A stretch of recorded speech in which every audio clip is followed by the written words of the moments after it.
So speaking of those guys, let me introduce our two great subject matter experts. We have Khalil Smith, our VP of Consulting and Research here at NLI. Hello, Khalil. And Marshall Bergman, SVP Corporate Solutions, also here at NLI. Hey, Marshall, there you are. And with that, I'm going to hand over to Khalil. Khalil, are you ready? I am ready. Can you hear me okay, Gabe? Yeah, you sound great. Look great. Wonderful. That's all I needed. Thank you for a little bit of an extra boost to kick off the webinar. Nice. Thank you so much, everyone, for joining. And, as Gabe said, we're really excited to have this conversation around driving real change in diversity and inclusion. I was just looking through the chat, and I love all the activity and seeing where everybody is calling in from. I recognize some of the names, but I did also recognize my friend Rob from South Africa. I saw that come scrolling through. So really excited to be here with all of you, and thank you for spending your time with us. We know if you are interested in diversity and inclusion, that probably means it in some way touches your work, which means that you are probably pretty busy right now and have quite a few things going on, and a lot of people who are vying for your attention, and a lot of people who would really benefit from your insights and your time. So we're honored that you have chosen to spend a bit of it with us. And Marshall and I are gonna do some really hard work to make sure that we really maximize this time with you. So a handful of things that we would love to chat about. And for anybody that was on our webinar last Friday as well, we talked about this idea of driving real change in diversity and inclusion. And along the bottom, what you'll see is over the past probably like 6 or 7 years, we've written a number of papers, white papers. We've written lots of articles. We've had webinars. We've had our summit. We've worked with dozens and dozens of companies to really support them with their diversity and inclusion efforts, their strategies, their training, their behavior change. And what we're excited to do today is to kind of encapsulate some of that. So no way in an hour could we get to everything that we've learned or everything that the science tells us. But what we do want to do is focus in on a handful of places that we feel are very relevant for right now, very specific to right now, and things that you can do as you are either spinning up a diversity and inclusion strategy or you're revisiting it to make sure that you really get a couple things right, that we're really focusing on what's essential versus exhaustive. So the 3 things we want to talk about: why it's hard. So we want to pull that apart a little bit because for, again, many of you have started to feel that diversity and inclusion fatigue. It has been around the industry for quite some time. You've been trying to figure out, how do I take care of others while I take care of myself, while I help other people understand the importance of this or what to do differently. Want to talk a little bit about what we get wrong, but not spend too much time there because we really want to pivot to what to do instead. So instead of just kind of evaluating and looking at things that we can do differently, we're really going to anchor on some examples that we've heard from clients, some things that we have experienced, obviously quite a bit of the science. And then also, we absolutely want to hear from you in the chat. So please drop your questions there, your thoughts, your insights, anything that is coming up for you after you've gotten done writing it down, as Gabe recommended that you do. Please feel free to kind of grace us with that information as well. So 4 areas that we're going to talk about today. One is about being realistic and acting boldly. And those 2 things can feel like they are at times at odds with one another, but we want to give you a little bit of guidance around how can you be realistic in what you want to accomplish with your efforts and what it means to really dig into diversity and inclusion. We want to talk about taking the focus off of differences. And this may be an area where I would expect the chat to absolutely have a lot of activity and a lot of energy because it can be counterintuitive. And if it's not done with a degree of nuance, it can feel like we're just papering over experiences. And that's absolutely not the intent. But the science is pretty clear here. So we want to give you some best practices and some thoughts. How to build a compelling campaign, not just mandatory training. So again, we're going to talk about the difference between these 2 things and kind of what they mean and how to pull them apart. And then for many of you, you will have heard us talk about this idea of priorities, habits, and systems. But for a lot of you, this is brand new language. And so we want to equip you with some of that as well and help you understand how to engage the habits and the systems and not just get focused on creating awareness, which can be really tempting at a time like right now. So again, if I'm not going to keep an eye on the chat for right now. Marshall's going to be one of the people doing that, and I'm going to invite him back in just a little bit. But I do want to introduce you at first to this idea of be realistic and act boldly. In order to do that, one of the first things that we need to do, a place that I always kind of start from, is this idea that diversity is not the same as inclusion, is not the same as unconscious bias. They are absolutely connected and interconnected. They are related and they layer on top of one another. It's difficult to address just one and get real substantive change without addressing the others. And yet when we throw them all together and try to address everything all at once, we can lose some of the nuance and we can wind up applying tools and tactics that are more relevant for one of these than it is for the other. And so kind of just a metaphor that we've used over the years that seems to resonate with some folks is this idea that diversity is having a seat at the table, inclusion is having a voice at the table, and bias is part of why some voices are listened to more than others. And so again, if we separate those out and think about, well, do people have a seat at the table? Yes or no? And what should I do there? Is inclusion, do they have a voice at the table? Yes or no? What should I do there? That can be a really helpful framework to pull this apart. And then the thing that I really kind of want to anchor on is this idea that when I say that it can be challenging or when I say that it's not easy, part of what we need to do as D&I practitioners and as professionals is to recognize that it's not always easy. And quite honestly, if we're doing it right, it's not usually easy. And so we've written about this for years and talked about it for even longer than that, this idea that diverse teams feel less comfortable, and that's actually the intent. Right? There is something very fluid about being around a table or in a team of people that all think like we think and believe the same things that we believe and have the same information that we have. And yet we know from the research, from the data, from empirical evidence, from any possible kind of avenue that we can explore, that that's not when we're at our best. It's not when we're making the best decisions. And yet, at a moment like now, if we don't recognize and if we're not really honest and open about some of the challenges associated with diversifying a team and maximizing inclusion, then it can feel like we're just trying to say it's always beneficial, there are no downsides, everything is going to be better than it has ever been before. And that's where these efforts a lot of times tend to fall apart, is that people say, well, I've added a bunch of diversity to my team, I have people that disagree with me, and oh my gosh, is this more challenging than it's ever been before? At the end of the day, I am cognitively drained, and every conversation is a bit of a debate, and we go back and forth, and it can be slower to make decisions. And so Marshall, I would love to kind of invite you back into the conversation, because I know you and I were talking about this previously, and I would also be curious kind of, A, just your point of view on this, and B, anything that you're seeing in the chat from folks.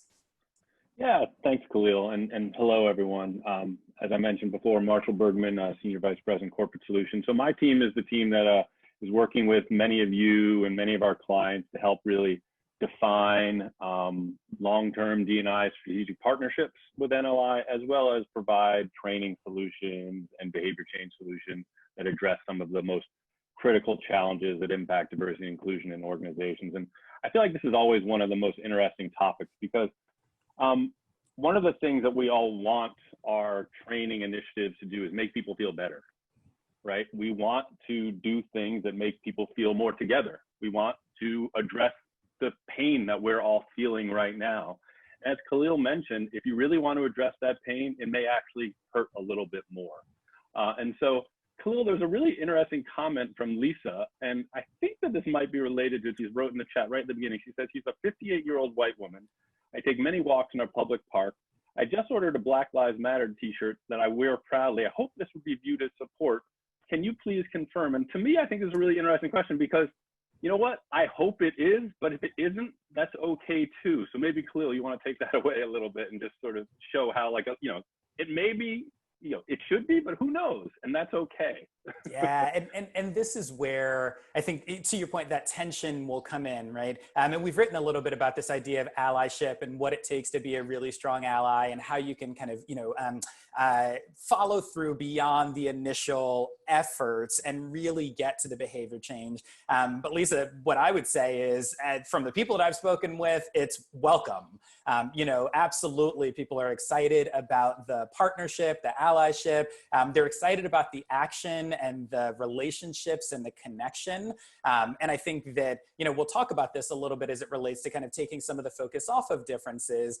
But what you're doing, what you're describing is like, how do I get involved? How do I get in there? But part of what you will also probably discover is that you will have some conversations that are different than the ones that you would have had previously, right? And that's a part of this melting pot, if you will, is that different perspectives come together, different points of view come together. They're not always easy. They're not always simple. And yet the idea that kind of a rising tide raises all boats, that we get stronger by having some of those conversations, especially in a workplace or in a business environment.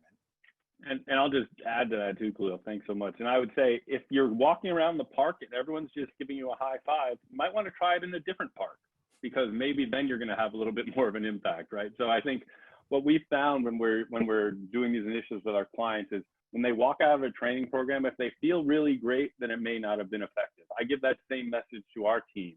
If you go into a meeting and everyone agreed quickly and came up with a solution that you all felt great, then you probably didn't have enough diverse voices at the table. You probably didn't have enough differing points of view or different people represented. So it's really a challenge, but it tends to, and the data actually shows that through that challenge, those teams actually perform better. So one of the last things I'll share, and I'll hand it back to you, Khalil, is that the great part about this research, it shows that the teams that walk out of a meeting who are all homogeneous and feel like they had a great meeting, great success, they think their results are terrific. The teams that walk out of a meeting with diverse perspectives, they actually predict that their results aren't as good, but they are better. So if you walk out and you feel like that wasn't great, I don't know if we really got there, the odds are, and the research shows, you actually got farther than you would have if you had a homogeneous team. So back to you, Khalil. Marshall, it's a great call out. And I talk about this, and you and I have discussed it a little bit before, this idea of like the metaphor of exercise, right? That if you go to the gym and everything feels really easy and you walk out and you haven't broken a sweat at all, you probably didn't actually build any muscle or burn any fat or do anything that really is going to change your body. And then there's the opposite side, where what we don't want is teams that only disagree with one another and can never get to resolution and argue, because that's not what we're talking about. There is this very big middle ground, which is exactly what you're describing, which is, and you and I do this all the time, and I love it, is this debate of like, well, I see it this way, I see it this way. Okay, I can see why you see it that way, but I think this. And out of that, my opinions get sharper, my facts get clearer, my points of view get more diverse and better filled out. And so, again, in the moment, would it be wonderful if we just said, oh yeah, I totally agree with you, Marshall, that's the most brilliant thing that's ever been said. And then we ended the meeting 20 minutes early and, got on to other things? Maybe. And yet we might be going very fast in the wrong direction, as opposed to really kind of challenging each other and knowing that that makes us stronger. So as an aside, that's some feedback for you and a bit of thanks. Appreciate it. Right back at you, Khalil. I appreciate it. All right, so let's talk a little bit about kind of this idea of take the focus off of differences, because I brought that up, and I want to really kind of pull it apart. And Marshall will continue to keep an eye on the chat, and there may be some other things that are coming up that we definitely will want to get to. But what do I mean when I say take the focus off of differences, right? What we naturally and kind of intuitively do, and again, this is happening kind of in the moment, it's been happening in diversity and inclusion for quite some time. And so what the science is our differences are the most salient. And what I mean by salient is, look at kind of from as far back as you can remember, you've been told like, hey, one of these things is not like the other, or spot the difference, or, it's very easy to kind of understand. We are difference kind of viewing machines, almost, if you will. We can spot those things relatively simple. And part of the challenge can be that our attempts to raise the profile of excluded groups, whether that is focusing on a particular group for a period of time, whether that is saying, hey, everybody, pay attention, can actually be counterproductive, because it can do a couple different things. It can raise the level of kind of tension, almost, if you will, because that group can feel like they are being overly viewed or overly evaluated. And so what we're not saying is that respecting differences is bad in any way, but what we're saying is the science actually shows that if you can get people to be a part of an in-group first, if you can focus on the things that we have in common first, and if you can create what we refer to as superordinate goals, so things that bind us together and make us recognize that there's this thing I want to accomplish. I can't do it on my own. I need other people in order to be able to accomplish it. And oh, guess what? These other people are going to help me get there. Then once we have that in group, we find that understanding and appreciating differences actually becomes really productive and really beneficial. And so some of those unintended consequences that I was talking about is, you may find in your own organization people that say, actually, I prefer not to join that particular, conversation or be called out separately because I don't want to be highlighted as different from everyone else. We also can worry about kind of the awkwardness or what happens. One of the other things that can happen is that we place the burden on the underrepresented group or the group that is being highlighted to either adapt or to adjust or to assimilate. And so we see this from time to time in organizations that have said, well, we're really struggling with, getting promotions in our Black and Latino population. So let's create a management program specifically for them. Now, again, with the best of intentions, and in some situations, it's absolutely going to be the right thing to do. And that's where you within your business need to weigh the pros and the cons, but we don't always recognize the cons. And the cons can be that part of what we're saying is, hey, you have not been successful in navigating our organization. So instead of changing our organization or allowing you to really shine in the way that is most optimal for you, we're going to show you how to be successful and how to navigate this environment. And so again, that's not to say that that is inherently wrong, but we have to understand what are the trade-offs that come when we're focusing on those differences, when we're creating programs specifically for a group of people.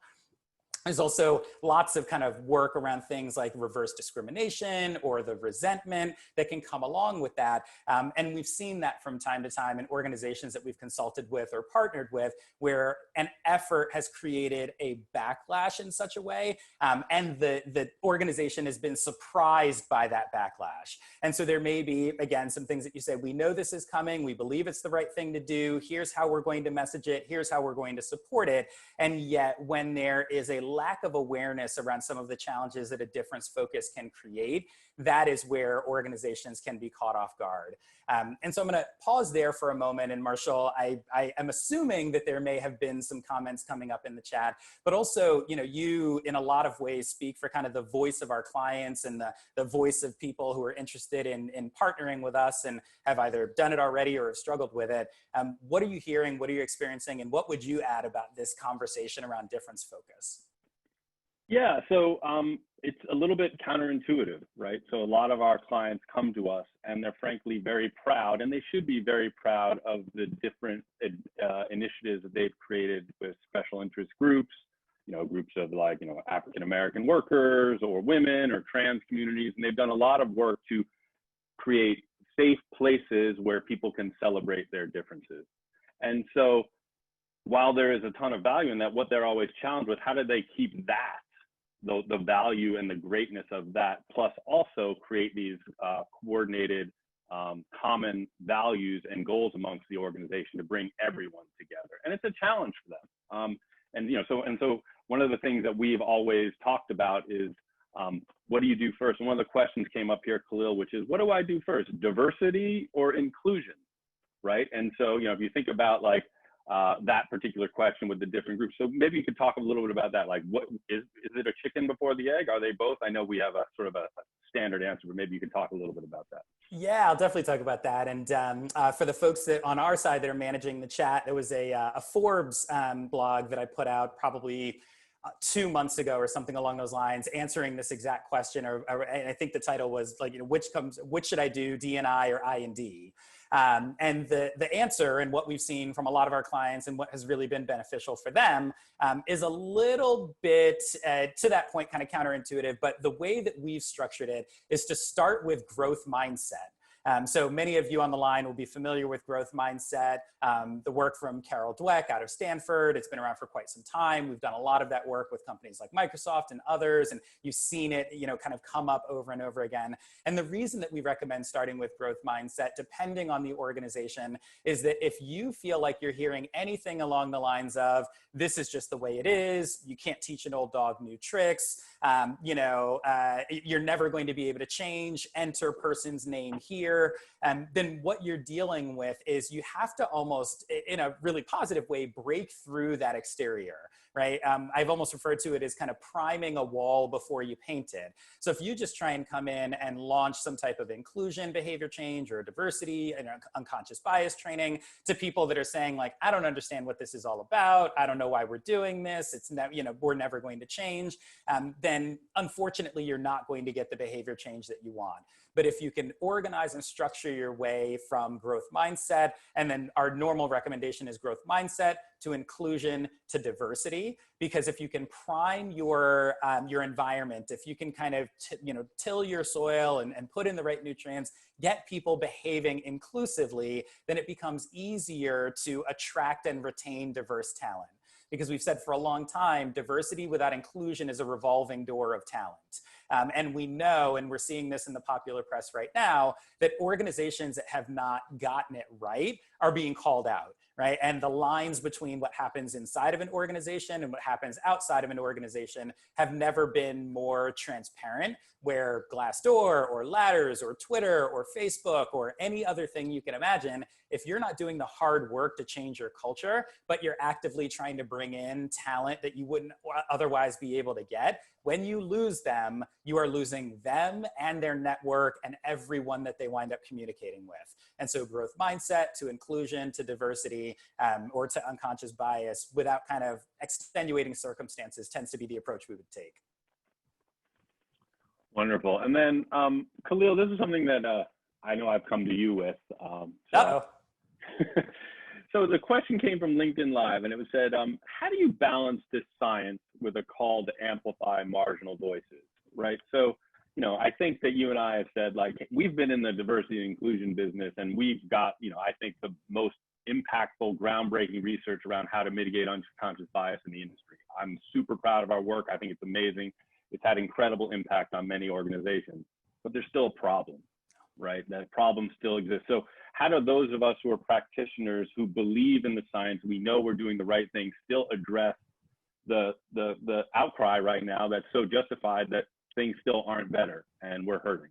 Yeah, it's a great question. And actually, it probably makes sense to start to transition into kind of this next piece of what we're going to talk about, because I think exactly what you're describing. And so I'll pull up the slides again so that folks kind of have them. And then actually, I'm going to bounce to just a little bit further back, and then I'll come back to this one because I think what you're describing is spot on. And so this idea of like, well, what should we be doing differently because we've been rolling out unconscious bias training and it hasn't made the change? And, Marshall, at some point, I'd love for you to talk about behavior change percentage and kind of the way that we evaluate this. But this slide right here helps to encapsulate a bit of what we're struggling with, right? That so much of the quote unquote training out there has been more focused around raising awareness. And so it has been to say, hey, everyone, we've got unconscious biases. We're going to give you some language around what those biases are. And then because you now know these, and because you're all amazing human beings, you're going to go back to your desks and stop being biased, right? So we're good now. We don't need to do anything else. Like, we know that you have the best of intentions. And because we've equipped you with this language, then wonderful. And I'm just going to show two other slides. And then, Marshall, I want to come to you because to your point, we've talked about this. One of the things that we equip people with is kind of what we see on the slide right now, right? And you're not meant to be able to read this, so don't, break out your glasses or zoom in your screen. But it is a laundry list of things that we tell people, don't do this, do this. And what it creates is this sense of threat that I'm actually afraid to even have conversations with other people, because what's going on in my mind is all of the things that I'm supposed to do or not do. And then unintentionally, what happens is either I stop having those conversations and I kind of pull back to the people that I'm most comfortable with, which is the exact opposite of what we want, or I engage in those conversations. And yet, because there's so much going on in my mind, I'm not making eye contact. I'm not actively listening. I'm not paying attention to what's happening. And that doesn't feel great either. And so what we've done, and to your point around kind of the work that we've done, is take these over 150 cognitive biases and all of this work around threat and reward and how it fits in and how do you help people, and boil those down into things that are easy to understand and transformational disruptive language, so that I as a leader, I as a peer or as an ally can engage with another person without having to constantly keep things in the back of my mind. So, we'll talk a little bit about priorities, habits, and systems, but I would just love, Marshall, for you to be able to maybe kind of talk about behavior change percentage and kind of how that's relevant as it relates to the discussion we're having. Absolutely. Thanks, Khalil. And yeah, it was interesting too. I saw in the comment, someone wanted to get a copy of those microaggressions. And I think knowing about those microaggressions is absolutely valuable and it's useful for everyone to be aware of. But again, when it comes to changing people's behavior, you have to have kind of a counterintuitive approach on it. Just think about how you change your behavior. So, how many of you had a New Year's resolution this year in January? Just type in the chat. Why doesn't anyone just type in the chat? Did anyone have a New Year's resolution this year? Just type yes if you had a New Year's resolution. All right, I see Susan. All right, great, fantastic. So that's a lot of New Year's resolutions right there, Marshall. All right, someone wrote, nope, it's a waste for me. Okay, so how many of you are still sticking with your New Year's resolution? And this is obviously an incredibly tough year to stick with your New Year's resolution, but how many are trying? I am 40% still on it. No. Okay, so that's just one habit you're trying to change. That's one thing in your New Year's resolution you're trying to change. Yet our clearly not scientific survey here says that we're all pretty bad at changing our behaviors when we focus on one thing. So one of the key things to keep in mind when we're trying to change people's behavior is give them simple, science-based habits to practice one at a time so that they become unconscious. Think back to some skill that you've built. Maybe you learned how to ski, maybe you learned how to play tennis, maybe you learned how to play the piano. If you try to imagine not being able to play the piano and you've learned how, it's impossible. It's just part of you now. What we need to do in organizations and what we need to do as a society is make these inclusive behaviors and these mitigating unconscious bias behaviors unconscious. They need to just happen automatically. And in order for something to become unconscious, you need to focus on it and you need to practice. And so what we would recommend when we're talking about changing behavior is not focus on everything, but focus on the essential things. So for example, our unconscious bias training program has 3 simple habits. Number 1, just recognize when I'm making a decision that might have bias in it. Number 2, give it a name. What type of bias is it? And then number 3, use one of my strategies to mitigate that bias. That's it. That's what we do when we train people to mitigate bias. And what that leads to is actual real behavior change. And I'll just give you an example. So we use a metric called behavior change percentage, and that is the percentage of people who've been through one of our training programs that actually practice that behavior at least one time per week. So let's just imagine, think about how many people are at your company. Maybe you have a company of 100,000 people, maybe you have a company of 50, maybe you have a company of 5,000. Imagine if each one of them made one less biased decision a week. Do you think that would have an impact on your culture? Absolutely, I'm sure it would, right? So when you focus on just one habit at a time, you can get results like we've gotten with a global healthcare company. 96% of participants mitigating bias in people or business decisions at least one time per week. So imagine if we did that across all of the organizations and people right now. Imagine if we did that across all of the people on this webinar. We would have a tremendous impact, not on just our companies, not just on our colleagues, but on the world and our society in general. So the counterintuitive idea is don't teach them everything, teach them the important things. And fortunately, we've got some great research that we can share with you that talks about what the most important habits are, whether it's mitigating unconscious bias, driving inclusion, or getting people the voice to speak up when they need to. Is that helpful, Khalil? Absolutely, absolutely. And Marshall, because you were mentioning habits, I'm going to kind of pull the slides back up and go in. We talk quite a bit in kind of this language of conventional wisdom versus research. And so conventional wisdom, what we found in conversations or organizations that we worked with, is that the conventional wisdom is to make diversity and inclusion a priority, to raise the awareness of it, to get people to pay attention to it. And that's a lot of what we're seeing right now with statements from organizations or hiring a chief diversity officer or making a donation. And again, none of those things are inherently wrong. They are all actually in a lot of ways really, really positive. And we should be doing those things, whether that is, at an organizational level, at a team level, at an individual level. And yet, to what we were describing and what has been coming up in the chat, if we don't actually get to the habits and the systems and balance those things together and figure out a way for them to reinforce one another, then what we find is that it is just a series of priorities. And the New Year's Eve, or New Year's resolution example is a great one, because what we do is we raise the priority. We say, this is the year I'm going to get healthy and I'm going to start running. And even if we don't do that bad thing of like, oh, I'm going to run and eat better and go to sleep more and even if we just pick one of those things, the likelihood that we maintain it is actually pretty low. And that's where a lot of this research comes from, is kind of motivation theory. And why do people, all of us, fail to follow through on things that we believe are important? And so we know it's important, and the marriage of these things, the getting a chief diversity officer, but not just stopping there, right? Did we give them a budget? Who do they report to? What access do they have in the organization? How are they describing and working with the learning and development team to articulate the habits, the things that we expect to see and hear and witness being performed in the organization? And then on top of that, how do our systems, our rewards, our recognition, our promotions, our terminations, how do those things align with the things that we've said are important and the things that we've been very clear with people that we expect them to do? Because in the absence of that clarity, when we tell people to, and this goes back to awareness training, when we say stop being biased, I don't know about you, but I don't come to work with the intent of being biased, right? When people say, start being more inclusive, 99% of your employees are coming to work with an intent to be inclusive.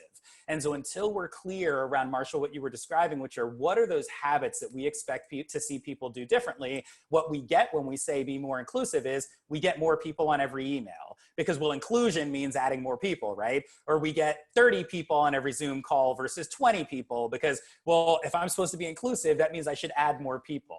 And that's not what we mean. But in the absence of that clarity and in the absence of really specific habits and anchoring on those and being deliberate about them, we don't get the behavior change that we're looking for. And we can't expect that we would get the behavior change that we're looking for. And then the systems are critically important. And Marcia, I know, we've had a couple instances, over the years to work with organizations that have really been deliberate about saying, okay, we want to get each of these three components right. So I wonder, A, what are you seeing in the chat? And B, any kind of guidance that you would have for folks around examples of what it looks like to really get it right across priorities, habits, and systems?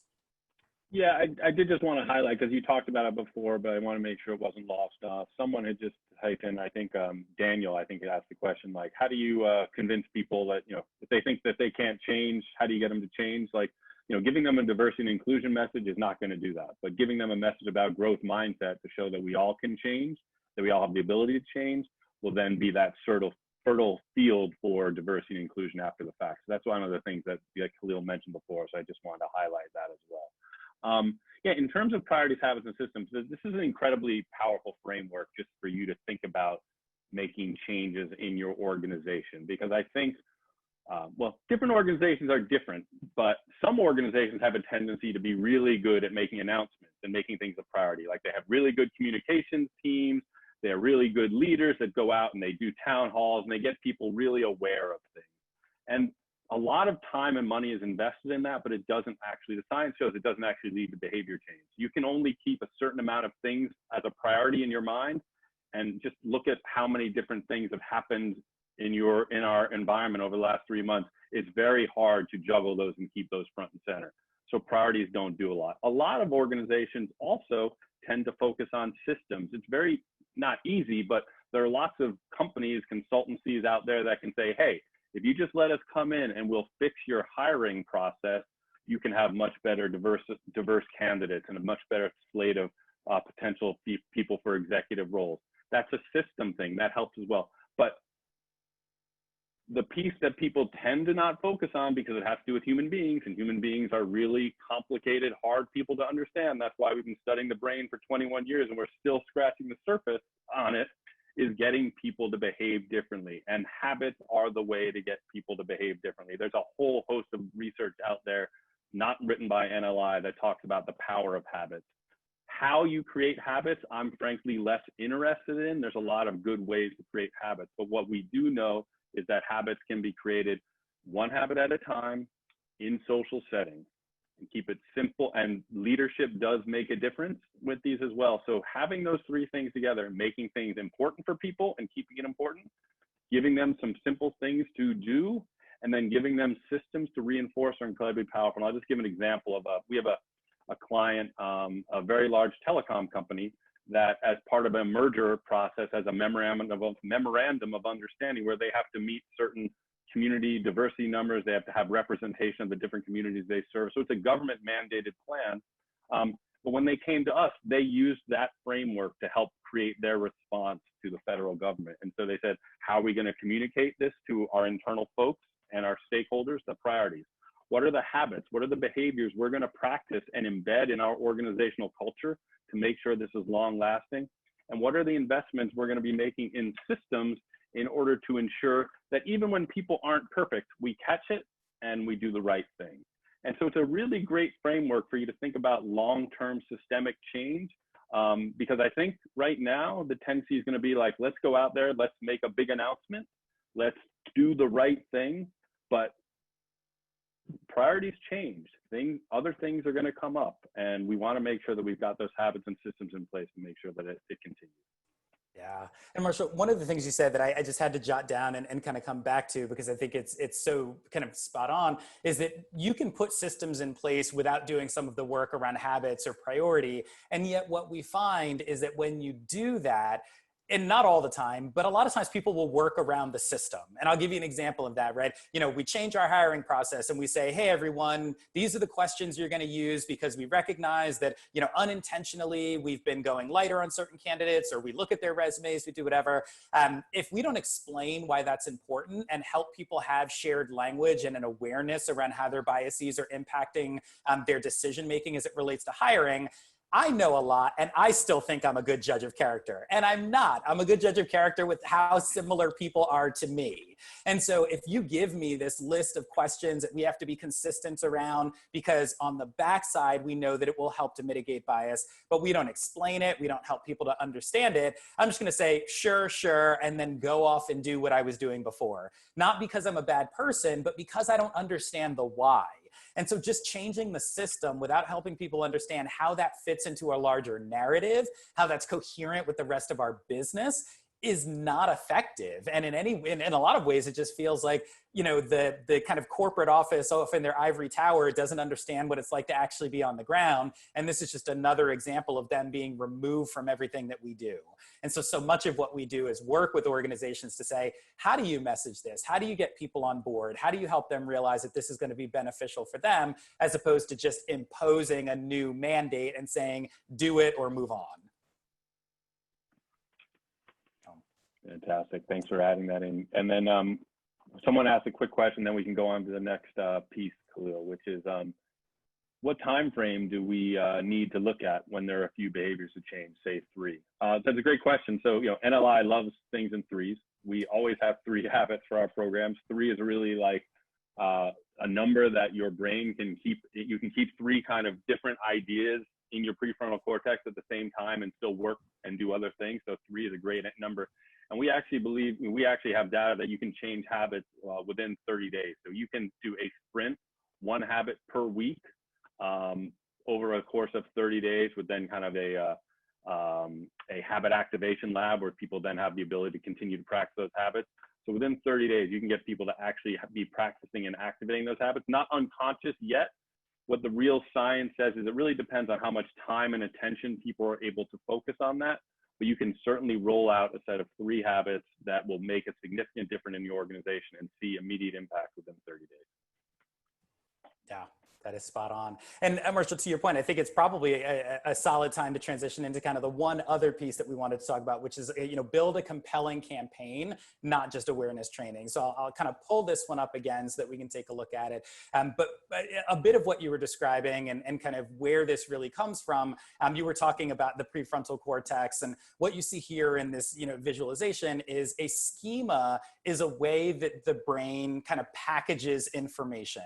And so new information can be attached to an existing schema if those ideas are coherent. So if they fit together, if they make sense. So I'll give a couple different examples for this, because for me, I definitely needed a couple different examples before I really kind of got it and understood. But one example I'll give is, for anybody that has ever learned another language, let's say that you know Spanish and you're trying to learn another language. Well, if you're trying to learn Italian, they are connected in a lot of ways. There are, kind of root words that are similar, the sounds are similar, the etymology of things is similar. And so it can be easier, still not easy, but easier to learn Italian.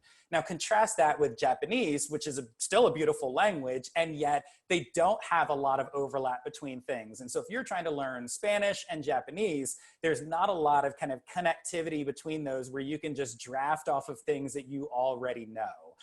And so another example of that has been kind of this idea of, an analogy that I've used, or a metaphor that I've used that some clients have seemed to enjoy, is this idea of Marvel versus Pixar. So when we think about what is it that we're trying to do in our organization, a lot of times we're trying to add new over and over and over again, and we're not actually connecting to something that exists. And so look at Pixar. I actually love Pixar movies. I've got 2 boys. We watch them all the time. They're critically acclaimed. They make a ton of money. You will never hear me say a bad thing about a Pixar movie. And they operate independently, right? So you have kind of, sequels, but Toy Story and Finding Nemo are separate universes, and The Good Dinosaur is a separate universe. And so there's not a lot of overlap between them. The value is really in the way that Pixar tells that story. But when I watch Toy Story, I'm not automatically transported back to, Finding Nemo. Contrast that with Marvel, which built up a decade-long series of movies that all wove together and connected together. And when you see characters develop over a period of time, you are immediately transported back to the first time you saw that character, their growth, their development, their evolution, their, all of the things that have happened to them. And so far too often, as it relates to our diversity and inclusion efforts, we are doing the thing of trying to say, hey, everybody, here's some new stuff. We're not going to do the work for you in terms of helping you understand how it fits into what we did before. And we're also not going to weave these things together in such a way that it's really simple to understand. Or we think it's easy to understand because we have spent a lot of time behind the scenes and dry erase boards and sharing documents back and forth, and we live it 30, 40, 50, 60 hours a week for some of us, and yet we don't recognize that for others, it can just seem like a series of independent events. So weaving that together and really thinking about the schemas and how do these things fit? How do we allow people to chunk? And Marshall, to your point around those solutions, and back to what we were talking about before in terms of why grow and then include and then decide, is that they chunk. Right? They become a part of a schema because the videos look similar, the language is aligned, the practice tools are similar. And so when I'm learning the next thing, I am using some of the energy and the effort that I expended at first to connect these things together, as opposed to every single time having to think about, oh, this is a completely different way of doing this. I don't know. I have to now expend cognitive energy in order to be able to put this thing together. But if we can get out of our novelty bias, get out of that desire for like new, and more so reinforce concepts, revisit them, recycle them at times. And, I don't know anybody that took one flute lesson and all of a sudden was ready for Carnegie Hall, right? It takes some time and some practice, and we have to allow for that in a way that we don't always in our organizations. So I know you've got some thoughts here, and I'm interested to hear them. Oh yeah. So I was just going to add, I'll give an example of a client. They came to us and said, we need to tackle diversity and inclusion. And we showed them our catalog of solutions, decide to mitigate unconscious bias, include, create cultures of inclusion, growth mindset, voice. And they chose just to focus on one.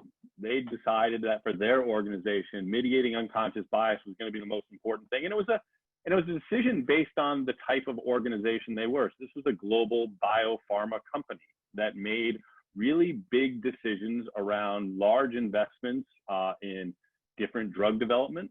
They had people who were making really critical decisions that could impact human life. And so they felt to themselves, not only do we need to mitigate bias because it's going to help us as an organization with our people and our culture, but it's actually aligned to our overall business goals and the overall culture that we've built up over the last 100 years of being an organization focused on developing safe drugs that have an impact. Right. And so their campaign was for 2-3 years, all focusing just continually on unconscious bias. They kept bringing back the same language. They kept bringing back the models. They kept making it part of different events.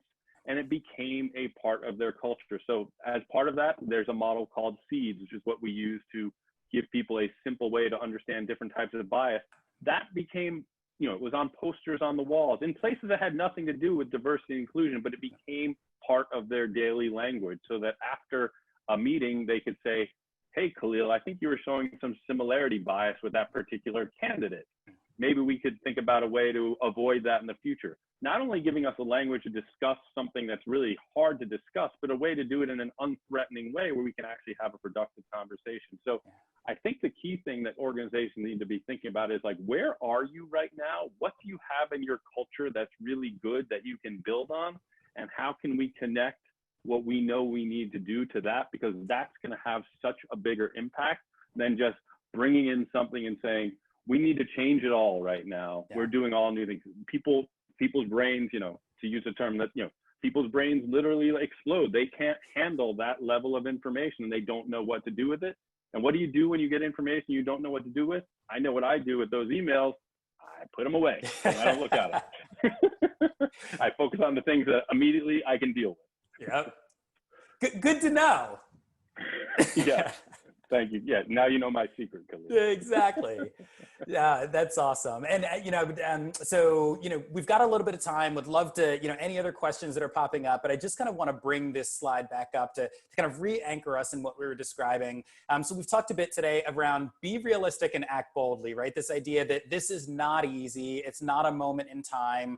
It is absolutely something that is going to take effort and energy, and it's not a straight line towards progress. It's not that we make our teams more diverse or that we focus on inclusion and all of a sudden there's nothing but positives. There will be those times where, the team is hashing it out or they need to take another day because they need to have another meeting because they still fundamentally disagree about something. We spoke about taking the focus off of differences and being really deliberate about where and how we do that so that we're not always saying either the burden lies with this group or we're only going to focus on this group because we understand some of the implications that can have. We just now talked about, a little bit out of order, building a compelling campaign, not mandatory training, right? Marshall, would love for you to maybe talk about the mandatory piece, but this compelling campaign, building schemas, building what we've in the past called a pathway, and then engaging habits and systems, not just awareness. So I think, there's probably something to be said, and I know you and I have talked before about the mandatory training and the awareness. So I would love for you to maybe just take a moment there, and I'll take a peek at the chat. Yeah, sure. Thanks, Khalil. So on this point is really interesting. Again, we love sort of challenging conventional wisdom. And there's been a big movement, and it's been great over the last, 30 years or so to really make diversity and inclusion training mandatory. We have our mandatory unconscious bias training. New York State, where our offices are located, put in some specific laws that require, sexual harassment training. So there's lots of good intention with a lot of these things. And what we've done, we've actually found some research, and there's a paper on this as well that we published that's useful. But what you actually find is if you make mandatory training, if you make diversity inclusion training mandatory, there's nothing inherently wrong with it. If you have good diversity inclusion training and you make it mandatory, it will be effective. What is really dangerous, though, is if you have bad diversity inclusion training and you make it mandatory. So imagine yourself being sent, to a mandatory training class, whether it's on a Zoom or, 6 months ago, you have to go to sit in a classroom for a day, and you're put through an experience where it highlights people's differences and you're called out and you're put in uncomfortable positions and you don't actually learn anything particularly that's going to help you change, and you're forced to be there. The emotional connection you're going to have in your brain around diversity and inclusion is now going to become negative. We've actually created, going back to Khalil's term, a negative schema around diversity and inclusion. You associate diversity and inclusion with this bad experience you had. So now, if you have a bad experience in a diversity inclusion training and it wasn't mandatory, at least it was your choice, right? You chose to go there. It wasn't that bad, so it won't have as much of a negative effect. But we highly encourage people, if you're going to make diversity inclusion training mandatory, that's fine, but make sure it's really good. And what we would encourage, which is even more effective, in don't make it mandatory, just make it really compelling. And how do you make it compelling? You show people why it's going to matter to them, right? You show how it is connected to the business. You show how it is connected to them, the community that people live in. You show how it is connected to a better society, a better economy, better daily interactions with my colleagues. If you can make a compelling case like that, and we've done that with many clients, you will get incredible enrollment numbers. I'll just give you an example. We worked with Starbucks. They actually predicted that one of the programs that we were going to run, a non-mandatory program, would typically get around 25% enrollment if it was non-mandatory. They set a goal of 50%. Through our campaigns, using some of our neuroscience tricks, we were actually able to get 75% enrollment into a non-mandatory class, and the results of the program were great. So it can be done. It is much more effective, and you're going to get much better results as well. So we'll send along that paper around, sort of the potential negative impacts of mandatory D&I training, because it's a really important thing for people to be aware of. Yeah. Amazing. Well, I know we've got just a couple things at the end that we would love to get kind of people's feedback and some guidance. I mean, we are very fortunate that I don't know that we will ever get to all of the questions that folks have, because there's just so much activity in the chat, and we love that. Gabe, I know you were going to offer a couple things. The only other thing I will kind of put up before I drop this back down and hand it over to you, Gabe, to kind of close us out. And we've got some important announcements, so stick with us for a little while. We'll get you off to your next meeting in time, I promise. But we have something that we refer to as insider exchanges, and we talk about these at the end of some of the webinars that we do, but reach out to us, understand the webinars we're doing a lot of conversations. We continue to talk about performance and culture and leadership, and obviously diversity and inclusion, all through the lens of science. And so we love having you on these sessions. We love kind of hearing your points of view and understanding what's going on. So Gabe, I'll turn it to you, and you can close us out and maybe see how folks would like to continue to engage. Brilliant. Thanks, Khalil. And thanks, Marshall. What a brilliant conversation. So much great content to hear today. Thanks also to the NLI team in the background that makes this all seamless. And for our audience, I hope you found a lot of insights and value from today's conversation about driving real D&I behavior change. Join us next week as Khalil and Marshall host a 1-hour series where they double click into Marvel versus Pixar. So I'm sure there'll be a lot to unpack there. Just kidding. We're not going to do that webinar, but maybe we should, Khalil. I'm on board. You have deep opinions on this. I just wanted to run 2 quick polls for you so we can know how best to serve you. That first one, Anna, if we can launch that, we'd like to ask, how urgent is your need to address D&I initiatives right now? So we'll just leave that up for, I don't know, about 30 seconds or so. And we'll let that run for another 10, maybe 10, 15 seconds before we run a second one.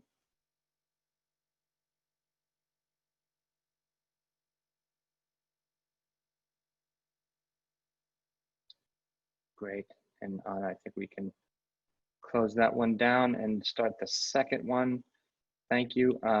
Second question is, would you like to be connected to a client advisor, an NLI client advisor, about the science-informed approach to your organization's D&I initiatives? Simple yes or no, and we can ensure that we reach out to you. NLI runs a lot of webinars, C-suite briefings, learning audits, which is something new that we've been doing about handling your leadership and development initiatives.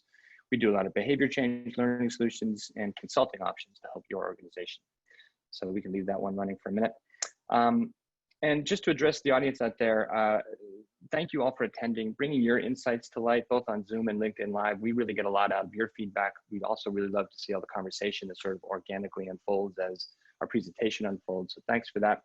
And we so enjoy hearing your feedback. We'd actually love to have you give us feedback on what you thought today.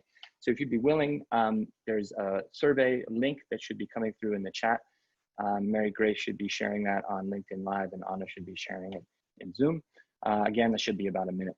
A couple of other quick reminders and opportunities for those of you remaining. If you'd like to watch this webinar again or share it with your colleagues, a recording will be made available by end of business today. So be sure to fill out that form Mary Grace has been sharing on LinkedIn Live, and that follow-up email will come from her. And you can respond directly to that email if you'd like to explore deeper conversations with client advisors. And if you can't get enough NLI TV, Tune back in tomorrow for another session of Your Brain at Work Live, a webinar/podcast we run every Friday at 12 p.m. Eastern Time. Tomorrow we'll be joined by two CHROs from Procter & Gamble and Zoom, two very different but essential organizations. Anna and Mary Grace should be sharing a link there. And lastly, you can hear those Friday webinars that we've been doing for the last few months on demand by subscribing to our podcast, Your Brain at Work. And that's available on any platform of your choice, from iTunes to Google. So otherwise, this concludes our formal presentation for today. For those of you who are engaging in conversation in the chat, we're going to leave that platform open for a few minutes so you can exchange contact information or wrap your current conversations. And on behalf of the NLI team and our panelists today, we offer solidarity and wish you continued safety. As our CEO, David Rock, always says, we're all in this together, and we hope to see you tomorrow or next week. Otherwise, have a great weekend, and we'll see you soon. Bye, everybody.